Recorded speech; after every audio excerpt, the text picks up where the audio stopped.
নমস্কার বন্ধুরা, আশা করি ভালো আছেন এবং সুস্থ আছেন। আজকে একটা মিষ্টিমুখ করা যাক। আজকে একটু মিষ্টিমুখ করা যাক। তার জন্য আমি যে রেসিপিটা তৈরি করেছি সেটা হলো রাবড়ি। তাহলে চলুন রেসিপিতে যাওয়া যাক। প্রথমে আমি যেটা করছি সেটা এই কড়াটার মধ্যে একটু মাখন লাগিয়ে নিচ্ছি।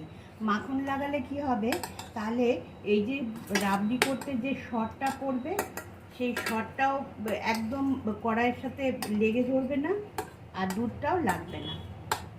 তাহলে এই পর্যায়ে আমি কড়াইতে আগে মাখনটা মাখিয়ে নিলাম। মাখন মাখানো হয়ে গেছে। আর রাবড়ি করতে জানেনই তো দুধ লাগে। এবার আমি দুধটাকে ঢেলে দেবো। তাহলে চালু করছি আমি ইন্ডাকশন।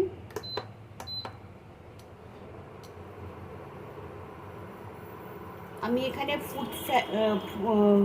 ফুল ফ্যাট মিল্ক নিয়েছি।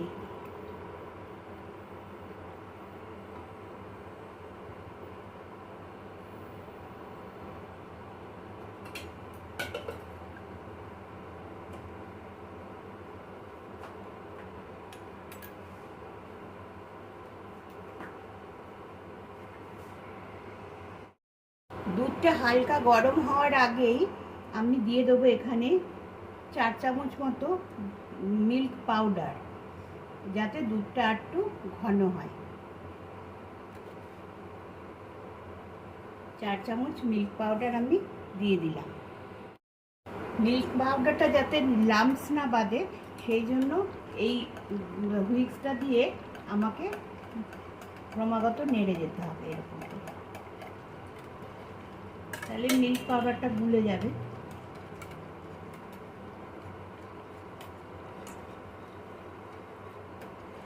মিল্ক পাউডারটা গুলে গেছে, একটুও লাম্পস পড়ে।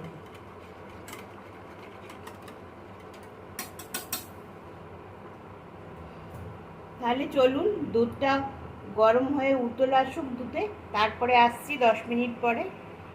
দেখুন বন্ধুরা, আমার দুধটা উতলে গেছে, মানে বয়েল হয়ে গেছে। এই পর্যায়ে দিয়ে দিলাম একটু ছোটো এলাচ গুঁড়ো করে দিয়ে দিলাম। আর 1 চিমটে নুন দিচ্ছি আমি। এই যে সামান্য একটু লবণ দিয়ে দিলাম। মিষ্টি জিনিসে নাকি লবণ দিলে ভালো লাগবে। আর দিয়ে দিলাম ঠিক 1 চামচ মতো চিনি। রাবড়িতে বেশি চিনি যাবে না, কারণ দুধটা ঘন হওয়ার পরে মিষ্টতা এমনিতেই এসে যায়, ওই জন্য রাবড়িতে বেশি চিনি দিতে নেই।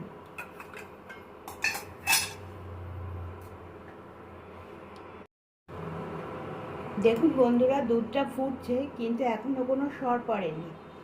আমি মিল্ক মোডে করে দিয়েছি। ইন্ডাকশানের তাপটা তো একটু বেশি, তাই জন্য লেগে যেতে পারে কড়াইয়ের তলায়, অনেক সময় লেগে যায়, সেই কারণে আমি একটু কমিয়ে দিয়েছি। এবার সরটা পড়লে আসছি। বন্ধুরা, এই পর্যায়ে একটা কথা বলে দিচ্ছি, আমি কড়াইটা পাল্টে নিয়েছি। যে কড়াইটা আমি বসিয়েছিলাম সেই কড়াইটা একটু ছোট হয়ে গেছে।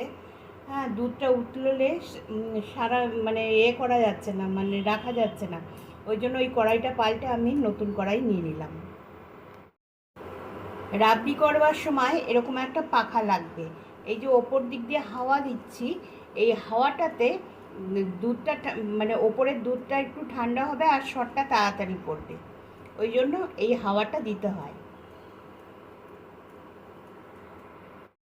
দেখুন বন্ধুরা, আস্তে আস্তে সর কিন্তু জমতে লেগেছে। আমিও ধার দিয়ে সর জমাতে লেগেছি। রাবড়ির দুধ বেশি নাড়ানাড়ি করা যাবে না, এরকমভাবে ফুটতে দিতে হবে। আর ওপর থেকে এরকম হাওয়াটা সমানে চালাতে হবে। দেখুন বন্ধুরা, এই পর্যায়ে কিন্তু সরগুলো জমতে লেগেছে। সরগুলো এইভাবে জমিয়ে নিতে হবে আর কি।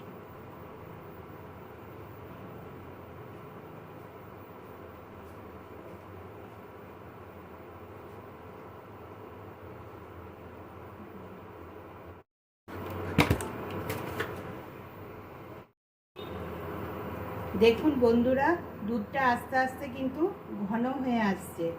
এই পর্যায়ে আমি বন্ধ করব না, আর একটু ঘন হলেই আমি দুধটা আরেকটু শুকিয়ে গেলে আমি বন্ধ করে দেবো।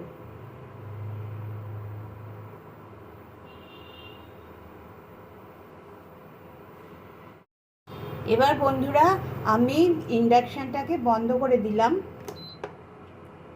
এবার এটাকে ঠান্ডা হতে দিতে হবে। ঠান্ডা হওয়ার পরে এই যে ধারে যে জমেছে সরগুলো, ধারে যে জমিয়েছি, এগুলো কেটে কেটে এই দুধের মধ্যে ফেলে দিলেই রাবড়ি তৈরি। বন্ধুরা এবার এটা ঠান্ডা হয়ে গেছে।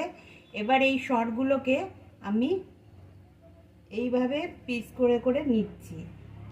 যেহেতু এটা ননস্টিকি কড়াই, তাই জন্য মেটাল ইউজ করতে পারছি না, আমি এটা দিয়েই যতটা পারছি করছি।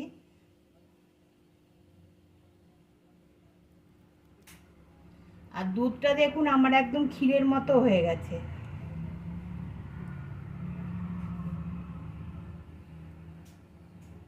এবার এটা পরিবেশনের পর্যায়ে চলে এসছে। তাহলে চলুন পরিবেশন করে নিই।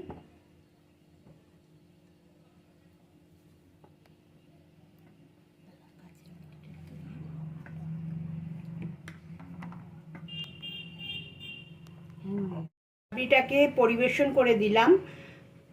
যদি এইভাবে আপনারা বাড়িতে চেষ্টা করুন, আপনারাও পারবেন এইভাবে করতে। যদি ভালো লাগে চ্যানেলটিকে সাবস্ক্রাইব করুন, লাইক করুন এবং ফলো করুন। আর সুস্থ থাকবেন, ভালো থাকবেন।